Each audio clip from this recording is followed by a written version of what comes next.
आइए आज हम बात करते हैं सिकंदर के आक्रमण के विषय में और उसका क्या प्रभाव पड़ा था भारतीय इतिहास पर, भारत पर। इस पर हम चर्चा करेंगे।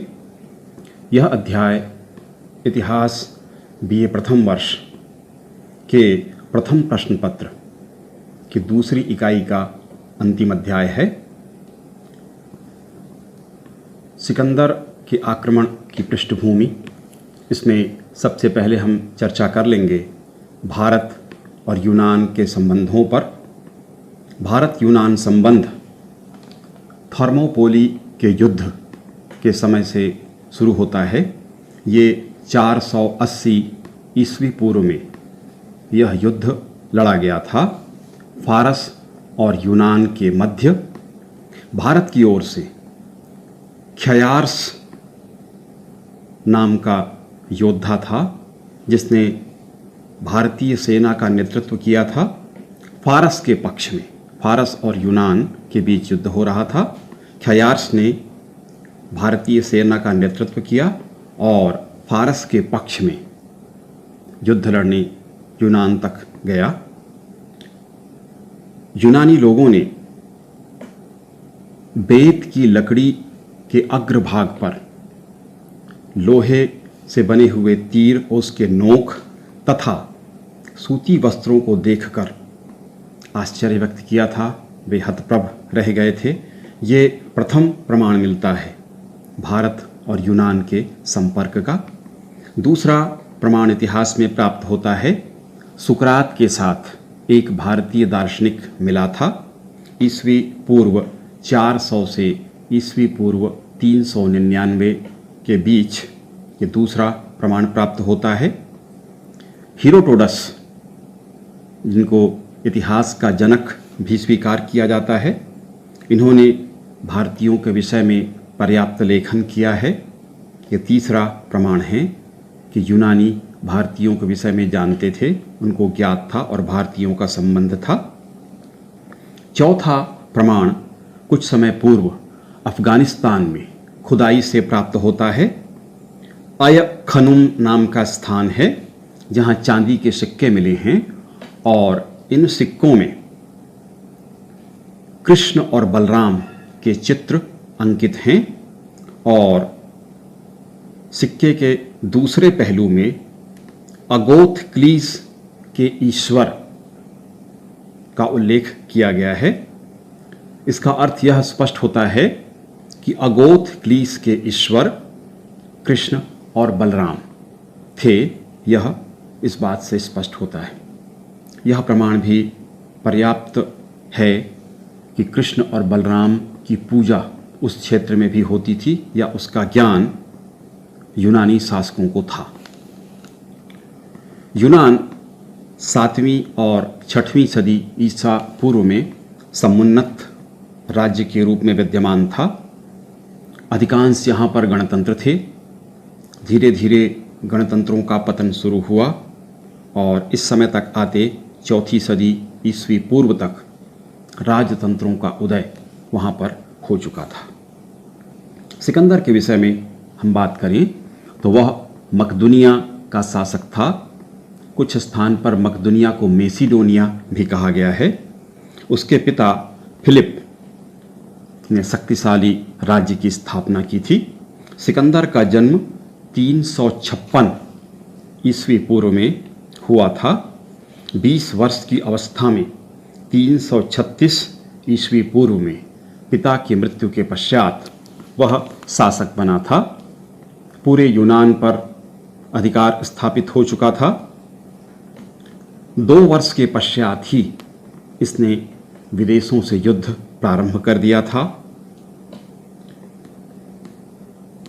एशिया माइनर की ओर सर्वप्रथम इसने प्रस्थान किया। इसके पास 2 विकल्प थे, एक यूरोप की ओर आक्रमण करे और दूसरा एशिया के क्षेत्र की ओर आगे बढ़े। उसने दूसरे विकल्प को चुना और एशिया की ओर प्रस्थान किया। एशिया माइनर के क्षेत्र को जीता। भूमध्य सागर के प्रदेश, फिनिशिया, फिर मिस्र में उसने सिकंदरिया नामक नगर बसाया और उसके बाद प्रसिद्ध ईरानी साम्राज्य जो कि हखमनी साम्राज्य के नाम से जाना जाता था, वहाँ पर उसने आक्रमण किया।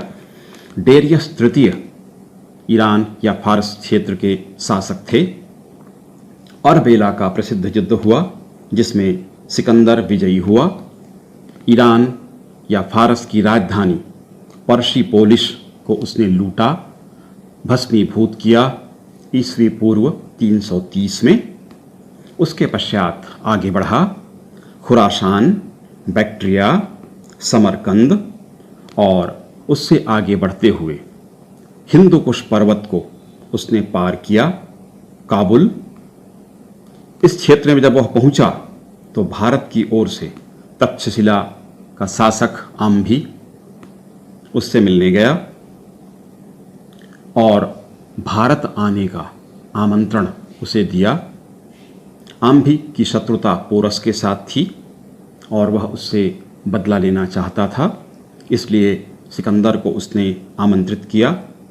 शशिगुप्त नाम का शासक भी उससे मिला था सिकंदर से और भारत आक्रमण की योजना तैयार की गई थी।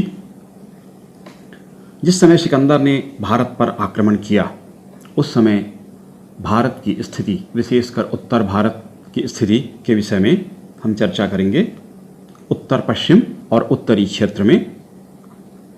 इस काल की स्थिति के बारे में चर्चा करते हुए इतिहासकार हेमचंद्र राय चौधरी बताते हैं कि इस समय 28 स्वतंत्र शक्तियां इस क्षेत्र में, उत्तरी भारत के क्षेत्र में थीं। जो प्रमुख शक्तियां थीं उनमें तक्षशिला, जिसका उल्लेख हमने अभी किया, आम्भी वहाँ का शासक था, अभिसार, पुरु, पोरस जो शासक था, ये तीनों राजतंत्र थे और परस्पर शत्रुता थी। अन्य नाम जो प्राप्त होते हैं वह यूनानी स्रोतों से प्राप्त होते हैं। स्वाभाविक है, उसका उच्चारण भी यूनानी ढंग से किया गया है। जो लिखा है उन्होंने अपनी भाषा में लिखा है, उसका उच्चारण भारतीय प्रतीत नहीं होता। नाम है इसमें तीन राजतंत्रों के अतिरिक्त अस्पेशियन, गुरेयंस, अश्वक, नीसा, पश्चिम गांधार, पूर्वी गांधार और प्रसिद्ध राज्य मगध, घनानंद जिसका शक्तिशाली शासक था और यह वृहद साम्राज्य था। जितना उल्लेख किया गया इसमें मगध और पूर्व के तीन राजतंत्रों को छोड़कर शेष यहाँ पर गणतंत्र पाए जाते थे। सिकंदर के आक्रमण का क्या उद्देश्य था, क्या कारण था, किन कारणों से प्रभावित होकर उसने भारत पर, भारतीय क्षेत्रों पर अभियान किया था। पहला, सिकंदर का महत्वाकांक्षी होना। उसकी एकमात्र महत्वाकांक्षा थी विश्व विजय की और इसी उद्देश्य से उसने इस क्षेत्र पर अभियान किया था। दूसरा था भारत का आकर्षण। भारत की चर्चा विश्व के अनेक क्षेत्रों में होती थी, यूनान में भी होती थी। हमने पूर्व संपर्कों के विषय में भी प्रारंभ में चर्चा की है। धन, भारतीयों का रहस्य, दर्शन आदि से सिकंदर भी प्रभावित था और इस कारण से उसने भारतीय क्षेत्र में अभियान करने का निश्चय किया। तीसरा था आमंत्रण। आम्भी तक्षशिला के शासक और शशिगुप्त ने उसे निमंत्रित किया था, इसकी भी हमने अभी चर्चा की। इस कारण से प्रोत्साहन पाकर सिकंदर ने भारतीय क्षेत्र पर अभियान करने का निश्चय किया। चौथी स्थिति थी उत्तर पश्चिम भारत की स्थिति। छोटे छोटे राज्य थे, एकता की कमी थी, आपस में शत्रुता थी, असंगठित राज्य थे। इस कारण ऐसी परिस्थितियां विदेशी आक्रांताओं को प्रोत्साहित करती है। सिकंदर भी इससे प्रोत्साहित हुआ और भारतीय क्षेत्र में अभियान करने का निश्चय उसने किया। कुछ इतिहासकार भौगोलिक ज्ञान की अभिलाषा को भी कारण बताते हैं, यद्यपि ये बहुत महत्वपूर्ण नहीं है, किंतु ये भी सत्य है कि अपने साथ नक्शे बनाते हुए चलता था सिकंदर। इतिहास वृत्तांत लिखने वालों को अपने साथ रखता था, भूगोल की जानकारी रखने वालों को, नक्शा नवीसों को अपने साथ रखता था, तो कुछ हद तक स्वीकार भी किया जा सकता है, किंतु यह मुख्य उद्देश्य या कारण नहीं था। तो भौगोलिक ज्ञान की प्राप्ति, इसके पश्चात सागर तक पहुंचने के मार्ग के रूप में वह भारत तक आना चाहता था। यद्यपि यह भी बहुत निश्चित कारण तो नहीं कहा जा सकता, किंतु बताया जाता है कि सागर तट तक अपने साम्राज्य को विस्तृत करना चाहता था, इसलिए उसने भारतीय क्षेत्र पर अभियान किया। अगला कारण था ईरानी आक्रमण से प्रेरणा। यूनानियों के अभियान के पूर्व ईरानियों ने भारतीय क्षेत्र पर, उत्तर पश्चिम के क्षेत्र पर अभियान किया था और कुछ क्षेत्रों को जीतकर अपने साम्राज्य के प्रांत के रूप में उन्होंने दर्जा दिया था। उससे भी उसे प्रोत्साहन या प्रेरणा मिली और इस कारण भी उसने अभियान किया। और अंतिम बात, भारतीय संपन्नता। यह सर्वाधिक महत्वपूर्ण कारणों में से एक था। पहले तो उसकी महत्वाकांक्षा और दूसरा भारतीयों की संपन्नता। भारतीय क्षेत्र संपन्न था, धन प्राप्त करना ये आक्रमण का एक प्रमुख कारण या उद्देश्य कहा जा सकता है। अब हम देखेंगे भारत पर आक्रमण या भारतीय क्षेत्रों पर। भारत तो पूरा भारत एक देश के रूप में उस समय था नहीं, छोटे छोटे राज्य थे उत्तर पश्चिम के, उन्हीं क्षेत्रों तक उसने अपने अभियान को सीमित रखा था। तो 327 ईस्वी पूर्व में हिंदुकुश पर्वत को पार करने के बाद वह आगे बढ़ा, जलालाबाद पहुंचा, इसके पश्चात निकाई तक। यहाँ उसने सेना को 2 भागों में बांट दिया। एक भाग का नेतृत्व उसने स्वयं किया और दूसरे भाग का नेतृत्व पर्डिकस एवं हेफेस्टियन को उसने नेतृत्व सौंपा। काबुल नदी घाटी से सिंधु तक ये सेना आगे बढ़ी। स्वयं जिस सेना का नेतृत्व उसने किया, उसने पहाड़ी मार्गों का अनुसरण किया, पहाड़ी जातियों और राज्यों से उसने संघर्ष किया। इस हेतु खैबर दर्रे से वह आगे बढ़ा। आम भी उपहार सहित उससे मिला। शशिगुप्त नाम का शासक था उत्तर पश्चिम क्षेत्र का, वह भी सिकंदर से मिल चुका था। इनसे योजना तैयार करने के पश्चात उसने पहला अभियान किया, अश्वकों से युद्ध। अश्वकों को अस्सप, अश्वक, अस्कैनी या एस्पीशियन नाम से यूनानी इतिहासकार उल्लेख करते हैं।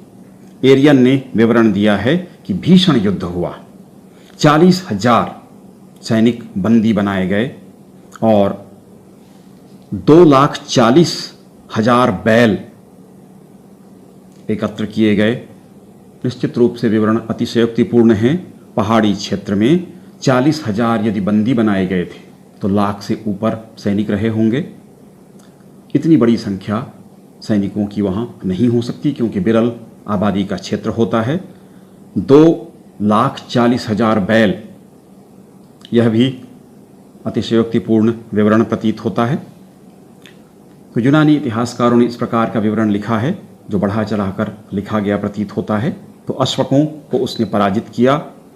दूसरा, कुनार घाटी का संघर्ष, यह भी पर्वतीय क्षेत्र और पर्वतीय जाति यहाँ निवास करती थी। इतिहासकार यहाँ भी उल्लेख करते हैं कि भीषण युद्ध हुआ था। प्रत्येक युद्ध के बारे में बताया जाता है कि भीषण युद्ध हुआ था।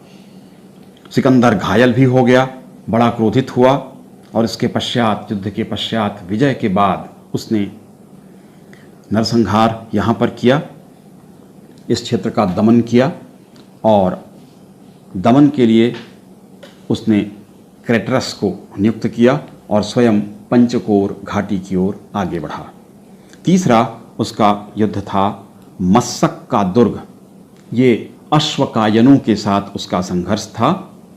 यूनानी इतिहासकार लिखते हैं कि यहाँ का दुर्ग अभेद्य था।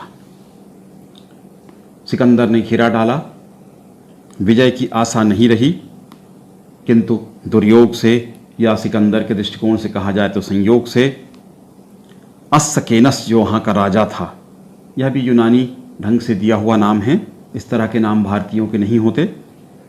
राजा को तीर लग जाने के कारण मृत्यु हो गई। रानी क्लियोफिस, यह भी यूनानी ढंग का नाम है, ने वार्ता या संधि प्रस्ताव किया। सिकंदर ने प्रस्ताव स्वीकार किया। संधि में ये बातें तय हुई कि रानी वहाँ और उसके साथ जो स्त्रियां थीं वो और सैनिक को सिकंदर सुरक्षित रूप से बाहर जाने दिया जाएगा।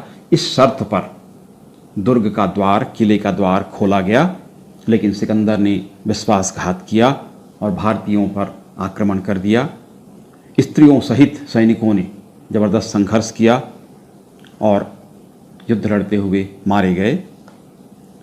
ये उस पर काला धब्बा है।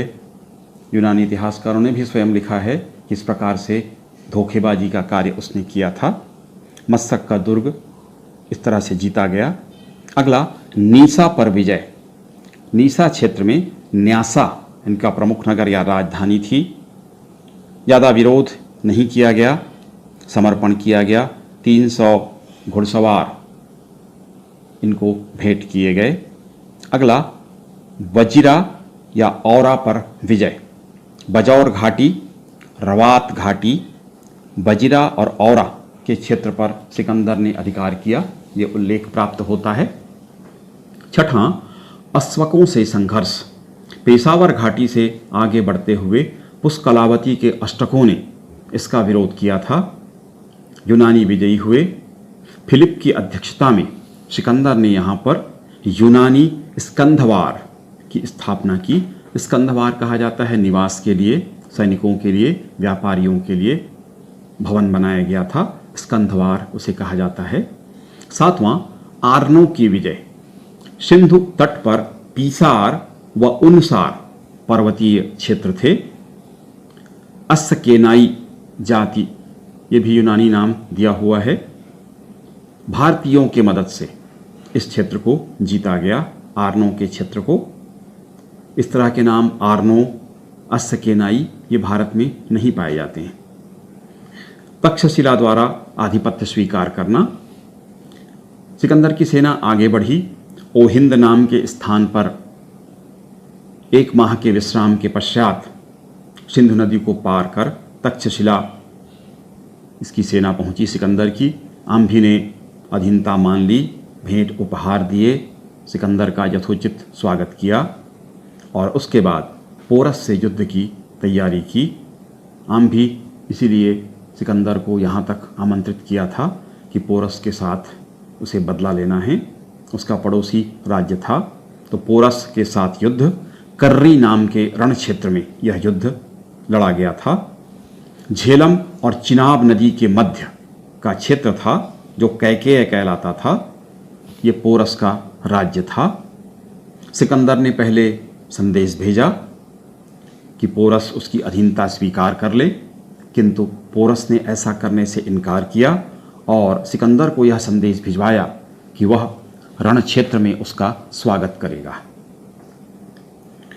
झेलम के तट तक सिकंदर की सेना पहुंच गई। पोरस या पुरु पहले से ही तैयार था। झेलम नदी के एक तट की ओर सिकंदर की सेना और दूसरे तट पर पोरस की सेना विद्यमान थी। पोरस की सेना की संख्या और उसके हाथियों को देखकर सिकंदर यह साहस नहीं कर पाया कि झेलम नदी को उसके सामने पार किया जा सके। फिर इसकी उसने तैयारी की।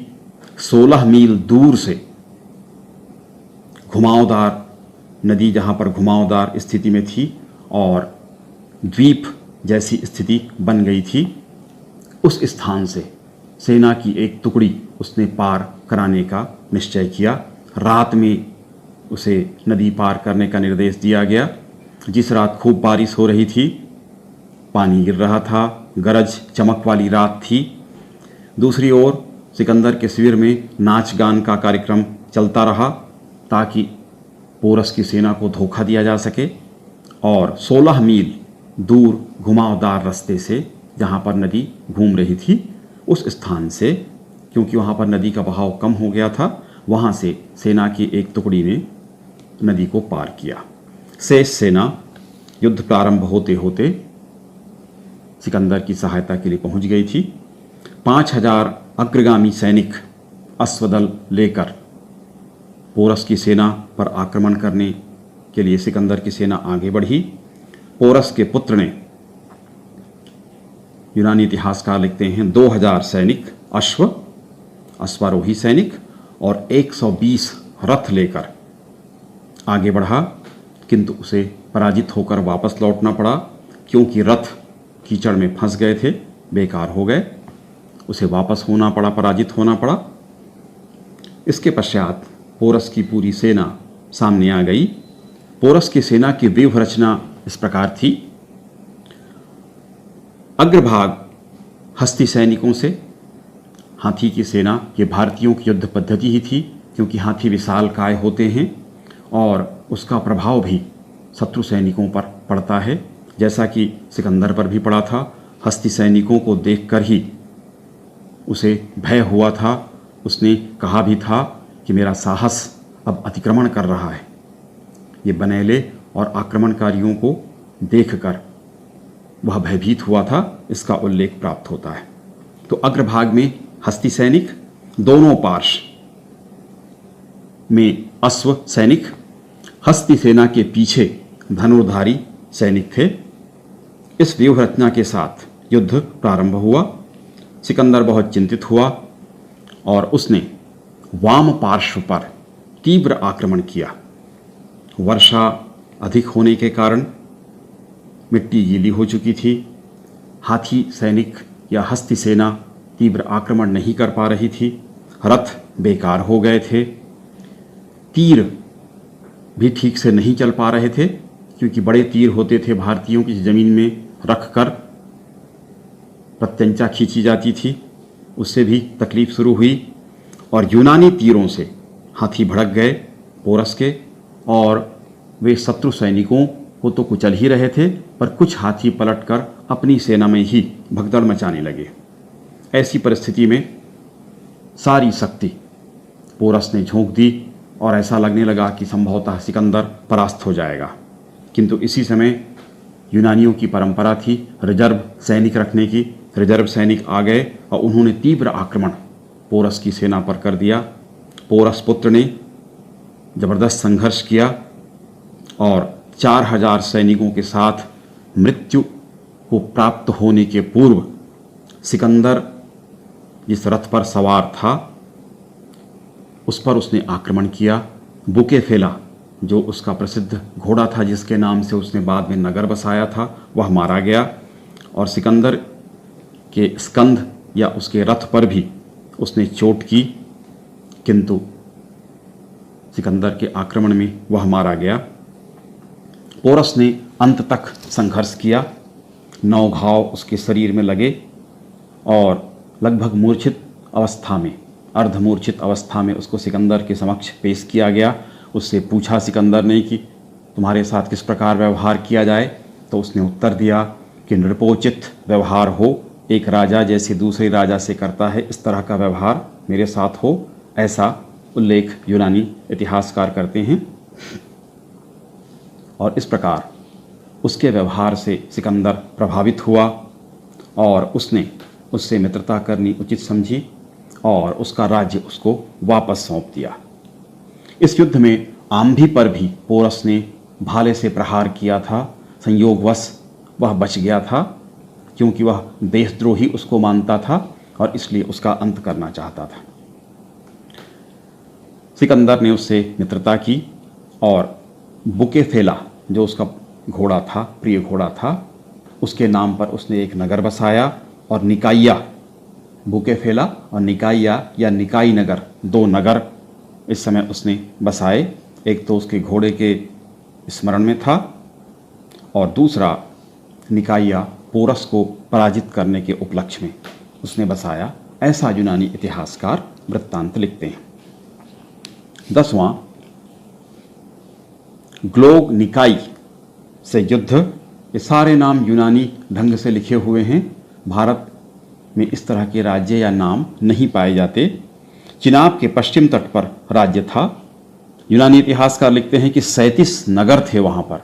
आश्चर्यजनक है, पहाड़ी और जंगली क्षेत्र में 37 नगर होने की संभावना प्रतीत नहीं होती। इन नगरों को जीता गया और इनको, जो कि गणराज्य थे, गणराज्यीय क्षेत्र में थे उनको पोरस को सौंप दिया गया, ऐसा उल्लेख प्राप्त होता है। 11वां था अस्सकेनाई के क्षेत्र का विद्रोह हुआ, गवर्नर निकेनार की हत्या कर दी गई। इसकी सूचना जब सिकंदर को प्राप्त हुई तो फिलिप को वहाँ के विद्रोह के दमन हेतु उसने भेजा, विद्रोह दबाया गया। 12वां क्षेत्र था कनिष्ठ पोरस या गंदरीस का राज्य। यहाँ पर पोरस का भतीजा शासन कर रहा था, उसने जमकर विरोध किया, युद्ध किया, किंतु पराजित हुआ। यह क्षेत्र भी जीतकर पोरस को सौंप दिया गया। 13वां राज्य था अभिसार। अभिसार ने समर्पण कर दिया बिना संघर्ष के, यह भी सिकंदर के क्षेत्र में सम्मिलित हुआ। 14वां क्षेत्र था कठों पर विजय। रावी नदी पार करने के पश्चात सांगल का दुर्ग था, घेरा डाला गया, असफल रहा घेरा, सफलता नहीं मिली। पोरस की सहायता मांगी गई, पोरस की सहायता से यहाँ पर अभियान किया गया और सफलता प्राप्त की गई। 60,000 सैनिक कैद किए गए, ऐसा उल्लेख यूनानी इतिहासकार करते हैं। 17,000 सैनिक शत्रु के मारे गए, दुर्ग को नष्ट कर दिया गया क्रोधित होकर। ऐसा प्रतीत होता है कि सिकंदर किलों को या दुर्गों को जीतने में उसको महारत हासिल नहीं थी। किसी भी दुर्ग को जीतने में उसको बड़ी परेशानियों का सामना करना पड़ा था। अन्य क्षेत्र पिम्प्रपा का दुर्ग, इसे भी बड़ी कठिनाई से वह जीत पाया था। अद्रेष्ठ गणराज्य और सौभूति के क्षेत्रों को भी उसने जीता था, ऐसा उल्लेख प्राप्त होता है। व्यास नदी तक सिकंदर पहुंचा। व्यास नदी के बाद मगध का विस्तृत साम्राज्य स्थापित था। इस समय घनानंद नंदवंशीय, जो महापद्म नंदवंश से संबंधित था, शासन कर रहा था। यहाँ आकर सिकंदर की सेना ने आगे बढ़ने से इनकार कर दिया। उसने बहुतेरे प्रयास किए कि सेना आगे बढ़े, किंतु सेना ने आगे बढ़ने से मना कर दिया और उसे यहाँ से वापस जाना पड़ा। क्या कारण था कि सिकंदर की सेना ने आगे बढ़ने से इनकार किया? वह तो विश्व विजय के लिए निकला था, विश्व विजयी दिग्विजयी सेना थी, उसे आगे बढ़ना चाहिए था, किंतु क्या कारण था कि वो वापस लौटा और उसकी सेना ने आगे बढ़ने से इनकार किया? पहला कारण, मगध की शक्ति से भयाक्रांत सिकंदर की सेना डरी हुई थी, भयाक्रांत थी। कई बार छोटे छोटे राज्यों से लड़ते हुए वह सुन चुकी थी। मगध राज्य की कीर्ति के विषय में, वहाँ की सेना के विषय में, इस कारण से वह हिम्मत हार बैठी और सेना ने आगे बढ़ने से इनकार किया। दूसरा कारण था सामरिक थकान। लगातार युद्धों से कई वर्षों तक लगातार वो युद्ध कर रहे थे, युद्ध से थकान के कारण उन्होंने आगे बढ़ने से इनकार किया। तीसरा, मातृभूमि व परिवार का स्मरण या उसकी याद में अब वो वापस लौटना चाहते थे, इस कारण से उन्होंने आगे बढ़ने से इनकार किया। भारत की उष्ण जलवायु, यद्यपि भारत का उत्तर पश्चिमी क्षेत्र भारतीय क्षेत्र के हिसाब से ठंडा है, किंतु यूनान की तुलना अगर की जाए तो उसकी तुलना में ये गर्म क्षेत्र था, तो यहाँ की जलवायु के प्रभाव के कारण वे वापस जाना चाहते थे। पांचवा कारण था घायल सैनिक। लगातार युद्धों में बड़ी संख्या में सैनिक घायल हो रहे थे, उनको साथ लेकर चलना मुश्किल हो रहा था, वो बड़े कष्ट में थे, इसलिए सैनिक अब आगे नहीं बढ़ना चाहते थे। अगला कारण था सैनिकों की मृत्यु। बड़ी संख्या में सैनिक मारे भी गए थे, उसका भी उनको बड़ा दुख था और वो आगे और मृत्यु नहीं चाहते थे, इसलिए उन्होंने वापस होने का निश्चय किया। सैनिकों की बीमारी, लगातार जंगली और पहाड़ी क्षेत्रों में यात्रा के कारण बड़ी संख्या में सैनिक बीमार भी हो रहे थे, इस कारण भी सेना ने आगे बढ़ने से इनकार किया। सातवां कारण था भारत का विस्तृत क्षेत्र। अभी तो सिकंदर भारत के उत्तर पश्चिम सीमा पर ही था। कहा जा सकता है कि मात्र द्वार तक वो पहुंचा था। मुख्य भूमि अब शुरू हो रही थी मगध के राज्य के साथ। तो बहुत विस्तृत क्षेत्र था, दक्षिण भारत तक बहुत बड़ा इलाका था। वो सेना उस क्षेत्र में और आगे नहीं बढ़ना चाहती थी। अगला था भारतीयों का साहस और भारतीयों की वीरता। इतने छोटे छोटे राज्यों ने, इतनी छोटी जातियों ने, इतनी कम संख्या के सैनिकों ने भी ज़बरदस्त साहस का परिचय दिया था। यूनानी उसका लगातार सामना कर रहे थे और जब उन्हें यह ज्ञात हुआ कि अब भारत की मुख्य भूमि आ चुकी है और एक विस्तृत साम्राज्य है, विशाल सेना से सामना है, तो उनका साहस छूट गया और युद्धों से विरक्ति, लगातार युद्धों की अधिकता से अब युद्ध लड़ने की इच्छा यूनानी सेना में नहीं रही।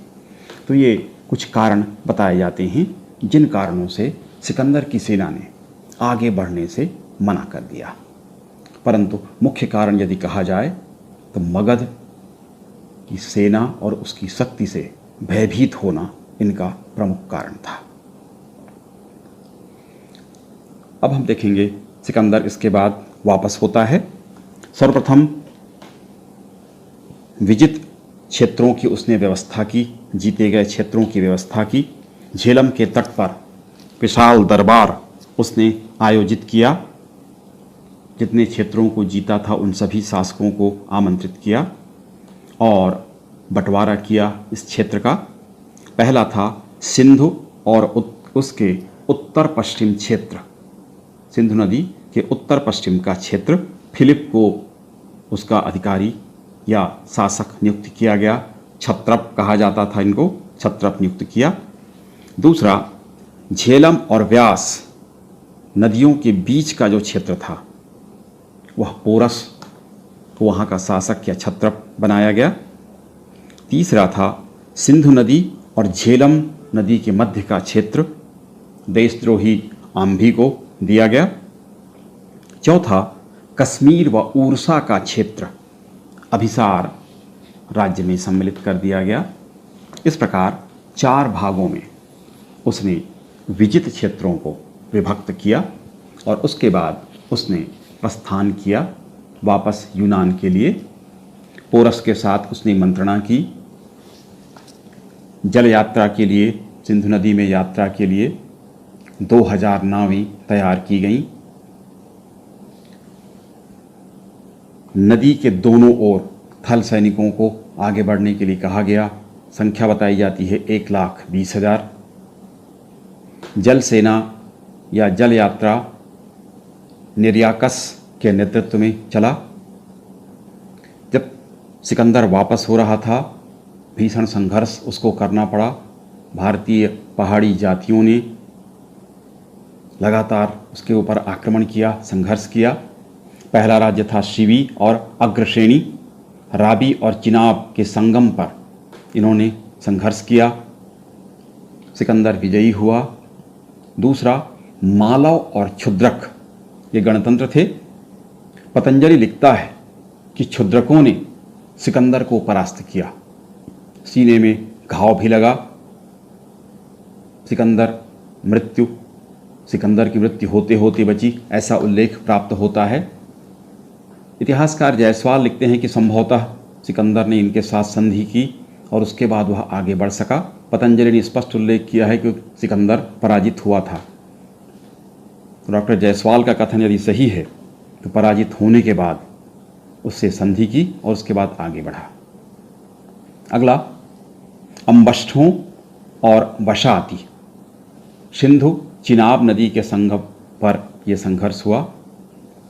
सिकंदर विजयी हुआ।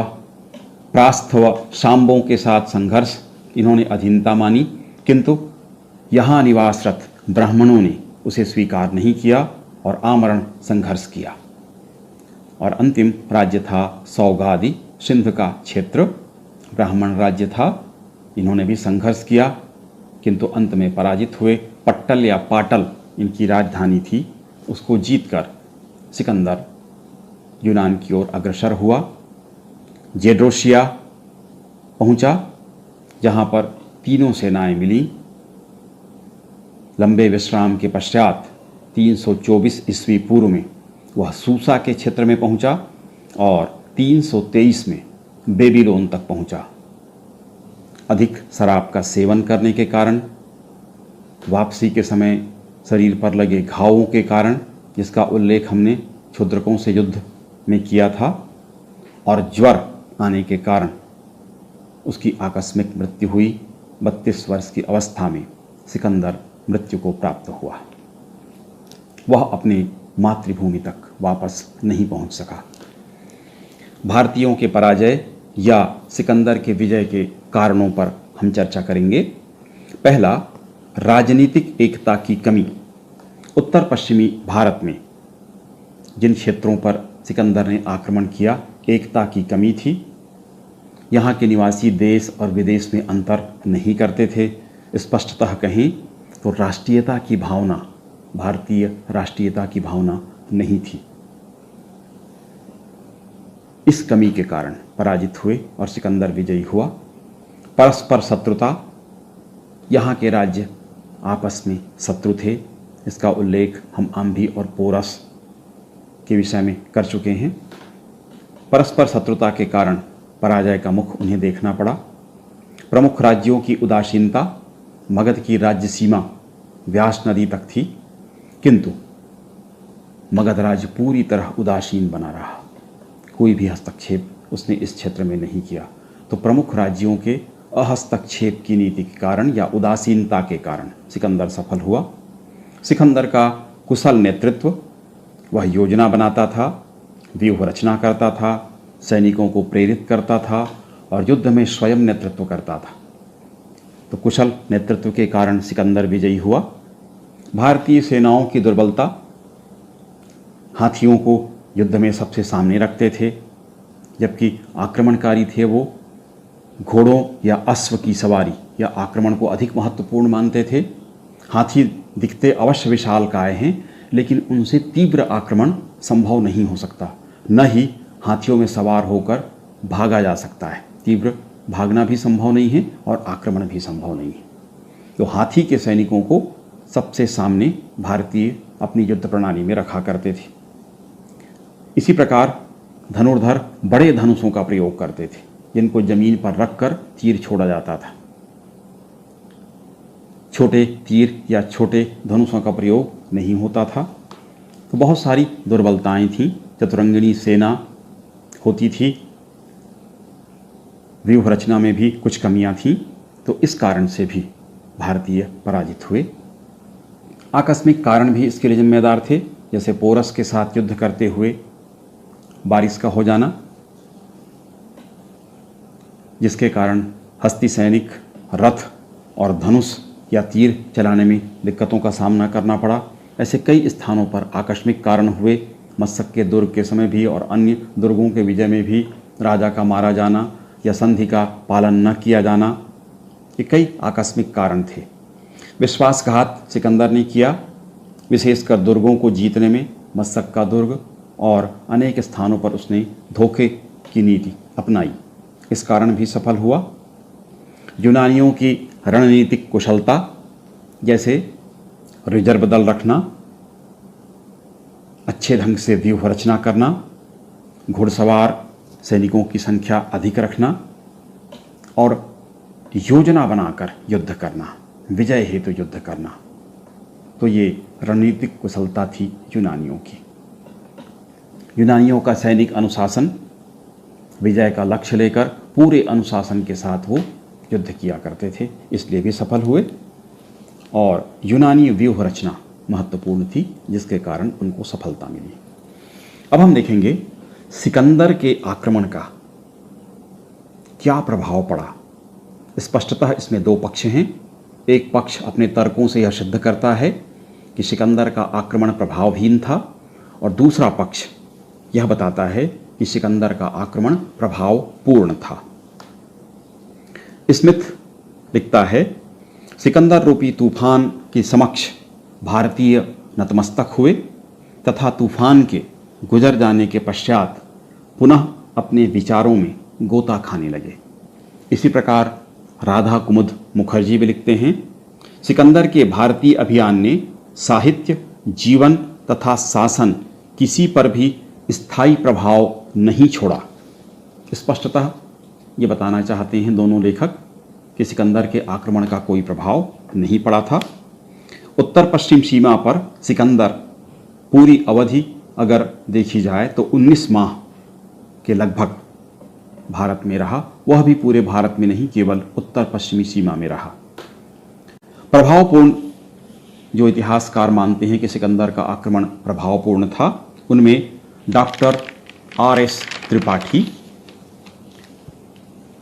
R.C. मजूमदार, डॉक्टर नीलकंठ शास्त्री, हेमचंद्र राय चौधरी शामिल हैं, जो सिकंदर के आक्रमण को प्रभावपूर्ण बताते हैं। तो आइए हम पहले देख लेते हैं कि सिकंदर का आक्रमण प्रभावपूर्ण था, क्या प्रभाव उसका पड़ा। पहला, राजनीतिक प्रभाव। पहला राजनीतिक प्रभाव था उत्तर पश्चिम का एकीकरण।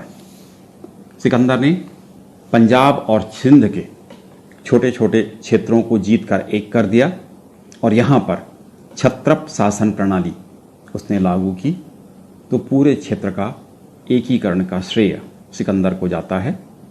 दूसरा प्रभाव था चंद्रगुप्त के मार्ग प्रशस्तकर्ता के रूप में उत्तर पश्चिमी क्षेत्रों को, जो वहाँ के छोटे छोटे राज्य थे, उनको उसने जीत लिया और छत्रप शासन वहाँ पर स्थापित किया।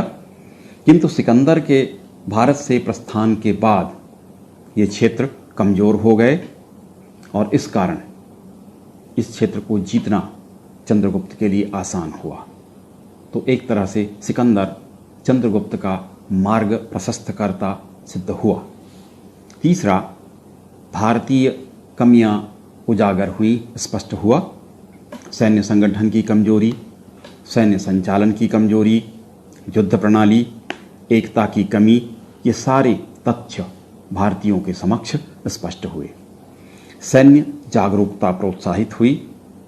जब कमियों का पता चला तो स्वाभाविक रूप से उन्हें दूर करने का प्रयास भी होना था, तो ऐसी जागरूकता आई। छत्रप शासन प्रणाली की सीख भारतीयों को प्राप्त हुई, ये यूनानी देन के रूप में स्वीकार किया जाता है। उत्तर पश्चिम क्षेत्र में इसका अनुसरण किया गया। मौर्यों के शासन में सहयोग यूनानियों ने प्रदान किया।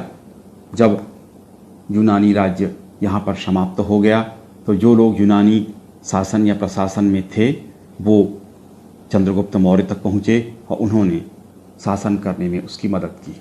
यूनानी अधिकारियों द्वारा मौर्य शासन में सहयोग प्रदान किया गया। और अंतिम राजनीतिक प्रभाव में उत्तर पश्चिमी राज्यों का शक्तिहीन होना। सिकंदर ने इनको पराजित कर शक्तिहीन कर दिया। यद्यपि एक किया किंतु उनकी शक्ति जाती रही और चंद्रगुप्त ने इसका फायदा उठाया। दूसरा, आर्थिक प्रभाव। आर्थिक प्रभाव में पहला, सामुद्रिक मार्गों का प्रारंभ हुआ। कैस्पियन सागर, काला सागर, भूमध्य सागर से होकर मार्ग, जलमार्ग, थल से होकर फिर जलमार्ग से होकर जाने का मार्ग प्रारंभ हुआ, जिसका आर्थिक महत्व था। स्थल मार्गों का प्रचलन हुआ। इनमें 3 मार्ग थे, चलन में आए सिकंदर के आक्रमण के पश्चात। सिकंदर अपनी सेना को अलग अलग भागों में बांटकर चलता था। 3 भागों में बांटकर, 2 भागों में बांटकर वो चला, ताकि नए नए रास्ते दिख सकें और एक साथ सेना किसी दुर्घटना का शिकार न हो। इसलिए नक्शा बनाने वालों को भी वह अपने साथ रखता था, मार्गदर्शक भी रखता था। तो स्थल मार्गों का प्रचलन हुआ, जो आगे चलकर आर्थिक दृष्टिकोण से भी महत्वपूर्ण थे और व्यापार और सांस्कृतिक संपर्क भी इन मार्गों से हुआ। प्रारंभिक व्यापार सिकंदर के आक्रमण के साथ शुरू होता है, भारतीय क्षेत्रों के साथ, उत्तर पश्चिमी क्षेत्रों के साथ। अगला, मुद्रा शैली पर प्रभाव पड़ा। यूनानी सिक्के को द्रम कहा जाता था, जो चांदी का बना हुआ होता था। इसका अनुसरण भारत में हुआ। सिक्के का नाम पड़ा दाम और वो भी चांदी के सिक्के थे। सिक्कों की ढलाई में सुधार हुआ। सुडौल सिक्के भारत में भी बनाए जाने लगे, उसमें चित्रांकन किया जाने लगा। सिक्के कलात्मक होने लगे, वजन में भी सिक्के समान होने लगे। सौभूति में इसका स्पष्ट प्रमाण हमको देखने को मिलता है, जो सिक्के पूरी तरह यूनानी सिक्कों के अनुसार बनाए गए। मौर्य काल में भी यूनानी रीति से सिक्कों की ढलाई हमें प्राप्त होती है। तो मुद्रा शैली पर व्यापक प्रभाव पड़ा। अगला, पूर्व पश्चिम आर्थिक समन्वय सिकंदर के आक्रमण के साथ प्रारंभ होता है। व्यापार का प्रारंभ होना, वस्तुओं का आदान प्रदान, ये सब प्रारंभ हुआ। तो पूर्व और पश्चिम के आर्थिक समन्वय की शुरुआत इस काल में हुई।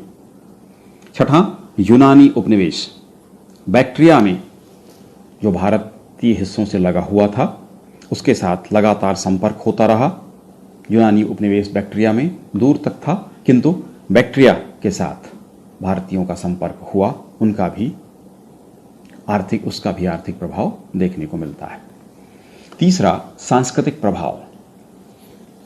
यूनानी छावनियों का प्रभाव जो उत्तर पश्चिम में थे, यद्यपि छावनियां नष्ट हो गई, लेकिन जो यूनानी वहां पर रह रहे थे उनके साथ सांस्कृतिक संपर्क हुआ। दूसरा, यूनानी नगरों का प्रभाव, बुकेफेला और निकाई नगर या निकाइया जो उसने बसाया था, तो यूनानी सभ्यता या संस्कृति के केंद्र थे। भारतीयों का लगातार उनसे संपर्क होता रहा, जिसका प्रभाव पड़ा। यूनानी साम्राज्य का प्रभाव, सीरिया, बैक्ट्रिया भारतीय क्षेत्र से लगा हुआ था, उनके साथ भारतीयों के सांस्कृतिक संपर्क स्थापित हुए। भारतीय ज्योतिष पर प्रभाव, नक्षत्रों के ज्ञान के विषय में भारतीयों का ज्ञान बढ़ा। यूनानी ज्योतिष को ताजिक ज्योतिष के नाम से जाना जाता है। विभिन्न ग्रहों के विभिन्न भावों में प्रभावों की स्पष्टता यूनानी ज्योतिष में हमको देखने को मिलती है, जिसका प्रभाव भारतीय ज्योतिष पर पड़ा। चिकित्सा पर भी इसी प्रकार से प्रभाव देखने को मिला। यूनानी चिकित्सा पद्धति थी। भारत में आज भी यूनानी पद्धति से चिकित्सा होती है। यूनानी तेल अभी भी सामान्य बाजार में देखा जा सकता है, आज भी प्रयुक्त होता है। तो यूनानी चिकित्सा पद्धति उत्तर पश्चिमी क्षेत्र में भारत में भी आई, उसका प्रभाव आज भी देखा जा सकता है। इसी प्रकार गंधार कला शैली मूर्तिकला की शैली है। बुद्ध और बोधिसत्वों की मूर्तियां जब यूनानियों ने बनाया, या भारतीय देवी देवताओं की मूर्तियां जब यूनानियों ने बनाई, तो उसमें उसी के कारण गंधार कला शैली का जन्म होता है। तो गंधार कला शैली इनकी देन मानी जाती है, जो यूनानी और भारतीय मूर्तिकला शैलियों के मिश्रण को बताती है। इसी प्रकार भवनों के निर्माण में भी सीमित प्रभाव उत्तर पश्चिमी क्षेत्र में देखा गया है। अगला था नवीन भौगोलिक ज्ञान। नए मार्ग इन्होंने खोजे, उसका नक्शा भी दिया, जल मार्ग भी बताया। मकरान और ईरान की खाड़ी के विषय में विशेष जानकारियां प्राप्त हुई, क्योंकि सिकंदर ने अपने सैनिकों को इस क्षेत्र पर भेजा था और घुमावदार रास्ते से होकर उसका ज्ञान प्राप्त कर ये आए थे। तो नवीन भौगोलिक ज्ञान। आठवां, धार्मिक प्रभाव। यूनानी देवी देवताओं, उनकी पूजा पद्धति, चित्र और मूर्तियां जो उन्होंने बनाई, उनका प्रभाव भारतीय देवी देवताओं और उनकी पूजा की तकनीक या मान्यताओं का प्रभाव भी पड़ा भारतीयों पर। ये सीमित धार्मिक प्रभाव कहा जा सकता है। यूनानी भाषा का भी प्रभाव आज भी देखा जा सकता है। कुछ शब्द हैं जो भारत में प्रयुक्त होते हैं हमारे देश में, वो यूनानियों की देन हैं, जैसे कलम, फलक, सुरंग, यवन और यवनिका शब्द यूनानियों की देन है। नाटकों पर प्रभाव। यवनिका पर्दे को कहा जाता है। नाटकों में पर्दों का, बड़े पर्दों का जो प्रयोग होता है, मंच सज्जा जिस प्रकार की जाती है, पर्दों का गिरना, उठना, खिसकना नाटकों में प्रयुक्त होता है। भारतीय नाटकों में ये प्रभाव यूनानी प्रभाव था। इसी प्रकार भारतीयों का व्यापक प्रभाव यूनानियों पर पड़ा। ज्योतिष, कला, धर्म, दर्शन, विज्ञान, गणित, पाइथागोरस के जो सूत्र हैं, प्रोटागोरस या पाइथागोरस कहा जाता है, रिलेटिविटी या सापेक्षतावाद, इन सब का प्रभाव व्यापक रूप से यूनानियों पर भी पड़ा था। इतिहास पर प्रभाव यूनानियों के आगमन या सिकंदर के आक्रमण के पश्चात तिथि क्रम भारतीय इतिहास में स्पष्ट होने लगा। ये उनकी देन इतिहास के क्षेत्र में कही जा सकती है कि उन्होंने तिथि क्रम का स्पष्ट उल्लेख किया। ये प्रभाव भारतीय इतिहास पर पड़ा। दूसरा, यूनानी स्रोतों से भारत के विषय में विस्तृत जानकारी मिलती है, यद्यपि उसमें कई त्रुटियां हैं। जैसे हम नाम का ही लगातार उल्लेख करते रहे हैं, जैसे नाम भारत में उच्चारित नहीं होते हैं ऐसे नाम उन्होंने लिखा, लेकिन वो मिलते जुलते नाम थे, किंतु विस्तृत विवरण उस काल का यूनानी वृत्तांत लेखकों ने लिखा है। तीसरा प्रभाव था इतिहास लेखन पर प्रभाव। सिकंदर अपने साथ वृत्तांत लेखक लाया था, उससे भारतीयों ने भी प्रेरणा प्राप्त की और विस्तार से उन्होंने विवरण लिखा, तो भारतीय इतिहास लेखन पर भी इसका प्रभाव पड़ा था। दूसरा पक्ष है कि सिकंदर का आक्रमण प्रभावहीन था। प्रभावहीनता के पक्ष में जो तर्क दिए जाते हैं, पहला तर्क है अल्पकालिक आक्रमण। सिकंदर का आक्रमण भारत के उत्तर पश्चिमी सीमा में लगभग 19 माह तक वह भारतीय सीमा में रहा। क्योंकि यह सीमित समय था, इसलिए भारतीयों पर उसका कोई प्रभाव नहीं पड़ा। दूसरा तर्क दिया जाता है सीमित क्षेत्र में आक्रमण। केवल उत्तर पश्चिमी क्षेत्र के जंगली और पहाड़ी जो क्षेत्र थे, उन्हीं क्षेत्रों पर उसने अभियान किया था। भारत की मुख्य भूमि तक तो वह आया ही नहीं था। इस कारण सीमित क्षेत्र में, उत्तर पश्चिमी क्षेत्र में उसका अभियान होने के कारण उसके प्रभाव को अस्वीकृत किया जाता है। तीसरा, मात्र सैनिक विजय। उसने केवल युद्ध ही किया था, कोई भी स्थायी कार्य भारतीय सीमित क्षेत्र में रहते हुए उसने नहीं किया, इसलिए उसके प्रभाव को अस्वीकृत किया जाता है। भारतीय युद्ध प्रणाली का अपरिवर्तित होना। पूर्व में जो प्रभाव बताया गया कि भारतीयों को उनकी सैनिक कमजोरियों का ज्ञान हुआ, किंतु यह सत्य प्रतीत नहीं होता, क्योंकि सिकंदर के जाने के बाद भी भारतीयों ने अपनी युद्ध प्रणाली में कोई परिवर्तन नहीं किया। यदि प्रभाव होता तो उसमें परिवर्तन भी हमको स्पष्टतः दृष्टिगोचर होना चाहिए था। पांचवां, भारतीय संस्कृति अपरिवर्तित। सिकंदर के आने के पूर्व और जाने के बाद भारतीय संस्कृति में कोई परिवर्तन दृष्टिगोचर नहीं होता है। कारण क्या था कि भारत की स्वयं की संस्कृति समृद्ध थी, और दूसरी बात यह थी कि आक्रांता की संस्कृति भारतीयों को अस्वीकार्य थी। इस कारण भारतीय संस्कृति अपरिवर्तित ही रही। अतः कोई उसका प्रभाव सिकंदर के आक्रमण का नहीं पड़ा। छठा था अधिकृत क्षेत्रों की शीघ्र स्वतंत्रता। लगभग 2 या 3 वर्षों के भीतर पूरे क्षेत्र स्वतंत्र हो गए थे। इस तरह कोई प्रभाव नहीं हुआ। भारत के हृदय स्थल तक न पहुंचना। सिकंदर का अभियान भारत की मुख्य भूमि तक नहीं हुआ और न ही वह भारतीयों को किसी तरह प्रभावित कर सका। अगला, सिकंदर को आक्रमणकारी मानना। भारतीयों ने सिकंदर को आक्रांता माना, उसे असम्मान के भाव से देखा। इस कारण कोई प्रभाव स्वीकार नहीं किया जाता। छोटे महत्वहीन राज्यों व जातियों पर विजय। उसकी विजय महत्वहीन रही, क्योंकि उसने छोटे छोटे पहाड़ी राज्यों को, छोटी छोटी जातियों और गणराज्यों को जीता था, जिसका कोई महत्व नहीं था। सिकंदर की क्रूरता और विश्वासघात। दुर्गों को जीतने में खासकर उसने विश्वासघात का सहारा लिया और कई जगह उसने कत्लेआम की आज्ञा भी दी। उसकी क्रूरता और विश्वासघात के कारण उसका प्रभाव भारतीयों पर नहीं पड़ा। भारतीयों की रूढ़िवादिता, ये तर्क दिया जाता है कि भारतीय रूढ़िवादी हैं, बड़ी आसानी से अन्य संस्कृति के विचारों को या धर्म के विचारों को स्वीकार नहीं करते हैं, इस कारण से कोई प्रभाव नहीं हुआ था। अगला, भारतीय संस्कृति की श्रेष्ठता, जो संस्कृति स्वयं में समृद्ध हो वह दूसरों से कुछ प्राप्त करने की इच्छा नहीं रखती है, इस कारण कोई प्रभाव नहीं हुआ। 13वां तर्क था पृथक यूनानी संस्कृति।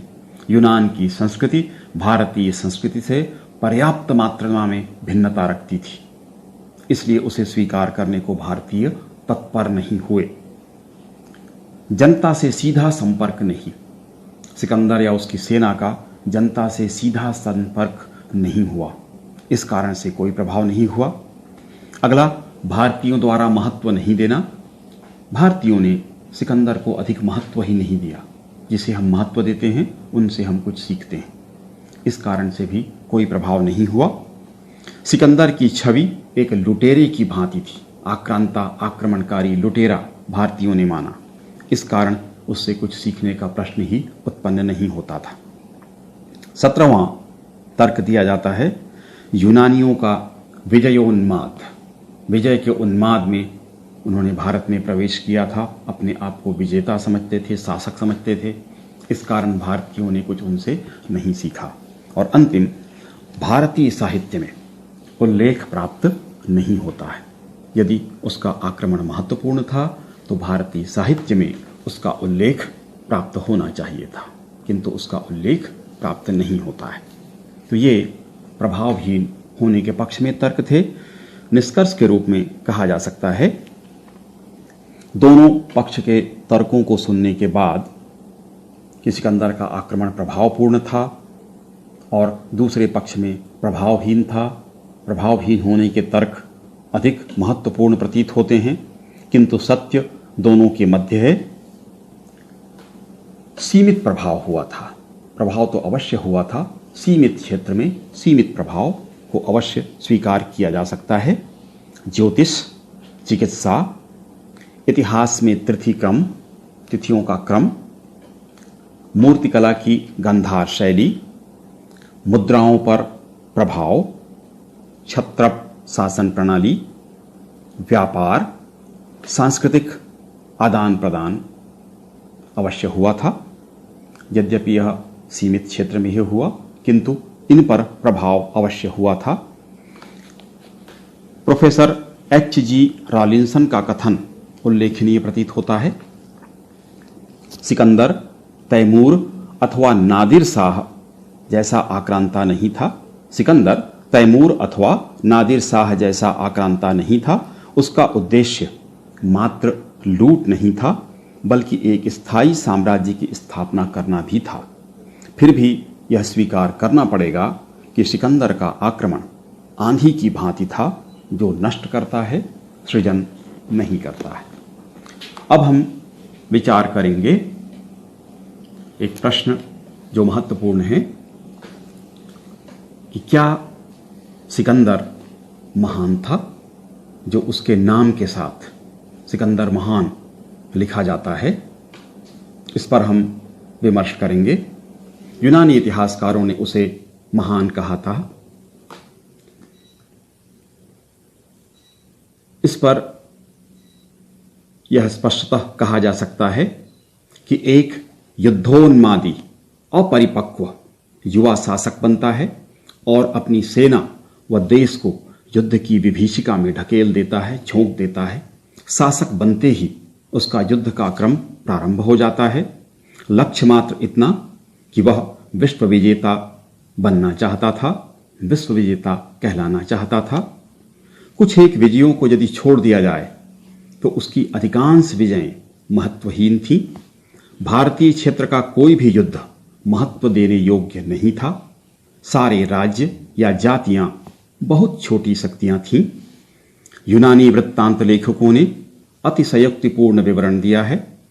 पोरस कोई सम्राट नहीं था, एक छोटे से क्षेत्र का शासक था, जिससे युद्ध करते समय सिकंदर ने कहा कि उसका साहस छूट रहा है। बड़ी कठिनाई से वह जीत सका। यद्यपि इसमें भी संदेह है कि वास्तव में पोरस से सिकंदर विजयी हुआ था अथवा नहीं। पतंजलि के विवरण से स्पष्ट है कि सिकंदर क्षुद्रकों से पराजित हुआ, उसके सीने में गहरी चोट लगी। डॉक्टर जायसवाल बताते हैं कि उसने संधि की और उसके बाद वह आगे बढ़ा। क्षुद्रक एक छोटा सा राज्य था जिससे सिकंदर पराजित हुआ था। किलों को जीतने में भी सिकंदर को महारत हासिल नहीं थी, वह असमर्थ रहा था। चाहे मशक का दुर्ग हो या अन्य दुर्ग, पोरस की मदद से या विश्वासघात से ही वह जीत पाया था।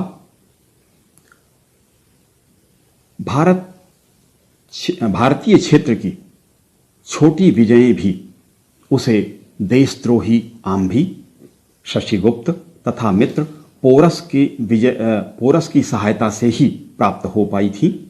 यूनानी इतिहास के विवरण जो उनके वृत्तांत लेखकों ने लिखा है वह भी अविश्वसनीय है तथा अतिशयोक्तिपूर्ण है। युद्धबंदियों की संख्या सिकंदर की सेना से 2 गुनी बताई जाती है, जो कि संभव प्रतीत नहीं होता। बैलों और भैंसों की प्राप्ति के विवरण से ऐसा लगता है जैसे सिकंदर कोई सम्राट नहीं बल्कि कोई चरवाहा या गडरिया हो। जानवरों की संख्या सिकंदर की सेना से 3 गुनी बताई जाती है, जो कि संभव प्रतीत नहीं होता। प्रत्येक युद्ध में सिकंदर की सेना को कम कर बताया जाता है। छोटे छोटे भारतीय राज्यों के सैनिकों की संख्या उससे कहीं अधिक बताई जाती है। पहाड़ी क्षेत्रों में आबादी विरल होती है, इतनी बड़ी संख्या में सेना का होना संभव प्रतीत नहीं होता। और जब वास्तविक संघर्ष या वीरता का समय आया, परीक्षा की घड़ी सामने आई, तो सिकंदर की सेना ने कायरों की भांति बिना युद्ध ही भयभीत होकर लौट जाना उचित समझा। व्यास नदी पार करने का साहस सिकंदर और उसके सैनिकों ने नहीं किया। घनानंद से युद्ध करने का साहस उनमें नहीं था। सिकंदर ने उस समय अपने सैनिकों को प्रोत्साहित करते हुए जो कहा था वह उल्लेखनीय है, उद्धरणीय है। उसने कहा अपने संबोधन में, डाल दो मुझे गरजती नदियों के खतरे में, छोड़ दो मुझे क्रुद्ध गजों की दया पर और उन क्रूर कर्मा जातियों के प्रतिहिंसक औदार्य पर जिनके नाम तुम्हें आतंक से भर रहे हैं। मैं ढूंढ लूंगा ऐसे वीरों को जो मेरा अनुसरण करेंगे। अंततः निराश सिकंदर ने कहा था, निस्संदेह मेरे शब्द बहरे कानों से टकरा रहे हैं। मैं ऐसे कायरों को उत्साहित कर रहा हूं जिनके हृदय त्रास व भय से भरे हुए हैं। विश्व विजय में असफल, निराश, हताश सिकंदर वापस लौटने को विवश हुआ। ऐसी मनोदशा में जब वह वापस चला, छोटे छोटे भारतीय राज्यों और लड़ाकू जातियों ने सिकंदर पर आक्रमण किया। बेबीलोन पहुंचते तक उसे यह स्पष्ट हो गया कि मृत्यु निकट है। ऐसा कहा जाता है कि उसने अपने विश्वसनीय सेनापतियों को अपने पास बुलाकर उनसे कहा कि मृत्यु के पश्चात शव यात्रा में उसके दोनों हाथ खुले और बाहर लटका दिए जाएं, ताकि लोग यह समझ सकें कि विश्व विजेता सिकंदर भी जब मरा था तब वह खाली हाथ गया था। स्वयं सिकंदर ने ही अपनी विजय यात्रा की व्यर्थता को स्वीकार कर लिया था। 32 वर्ष की अल्पायु में वह मृत्यु को प्राप्त हुआ। युद्ध के घाव, अधिक शराब का सेवन और ज्वर के कारण वह मृत्यु को प्राप्त हुआ था। इन तथ्यों के स्पष्ट होने के बाद भी क्या कोई सिकंदर को महान मान सकता है? निश्चित रूप से उसे महान स्वीकार नहीं किया जा सकता। अंत में सिकंदर के विषय में प्रसिद्ध एक कव्वाली की 2 पंक्तियां मैं उल्लिखित करना चाहूँगा, जो सिकंदर और पोरस के संबंध में हैं। याद रख सिकंदर के हौसले तो आली थे, जब गया था दुनिया से दोनों हाथ खाली थे। अब न वो हलाकू हैं और न उनके साथी हैं, जंगजू वो पोरस हैं और न उनके हाथी हैं। धन्यवाद।